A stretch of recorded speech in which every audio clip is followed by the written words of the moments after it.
फंस गया सीएम। কি ব্যাপার, সেনাবাহিনী আসতেছে কেন? বিষয়টা তো বুঝতেছি না। কাউকে খুঁজতেছে মনে হয়। তোর ভালো, ওনারা তো গাড়ি সাইড করতেছে। শুধু শুধু ভয় পাইলাম। তো হ্যালো এভরিওয়ান, আসসালামু আলাইকুম। আমি কোথায় যাচ্ছি? Best of luck blogger. আমি যাচ্ছি কদমতলিতে। মূলত হচ্ছে আমার ক্যামেরাটা হেলমেটে লাগানোর জন্য একটা মাউন্ট কিনতে হবে। চলে আসলাম এবং ক্যামেরাটাও হেলমেটের সাথে সেট করে নিলাম। এর ভিতরে এক ছোট ভাই মেসেজ দিল, সেই নাকি বিয়ে করবে। তারে রিপ্লাই দিলাম, বিয়ে করলে খাওয়াইবে কি।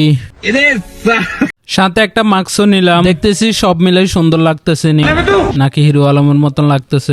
আমার কত হয়েছে তাহলে? ভাই খাতা নিয়ে বসে গেল হিসাব করার জন্য। এটা রেখে দিবেন নাকি?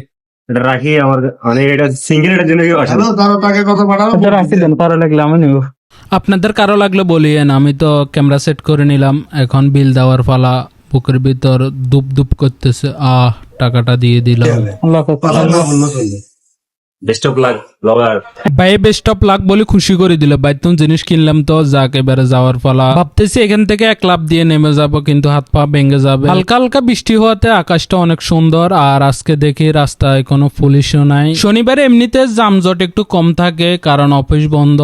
আচ্ছা, সামনে মনে হয় ট্রেন আসবে। দেখি রং সাইড দিয়ে চলে যায়। সামনে কোনো পুলিশ আছে কিনা, মেবি থাকবে না, তারপরও দেখে শুনে যাওয়া লাগবে। এখন ডাইন দিক থেকে ট্রেন আসতেছে কিনা এটা দেখা লাগবে। নাই, বামেও নাই। আজকে দেখতেছি রাস্তায় তেমন কোনো গাড়িও নাই, পুলিশও নাই। কি শান্তি। ওমা, সামনে দেখি পুলিশ কি নিয়ে যাচ্ছে, আসামিদেরকে নিয়ে যাচ্ছে। আমি একদিন দুই দিন পর দেখি এই যে পুলিশেরা এরকম আসামি নিয়ে যায়। কোন দিন আপনাদেরকে নিয়ে যায় সেই চিন্তা করি। তাহলে আমিও চলে যাই। আজকের ভিডিও পর্যন্ত। ভালো থাকুন, সুস্থ থাকুন। আসসালামু আলাইকুম। ভিডিও সুন্দর হয়েছে নি একখানা জানাই আনমেরা।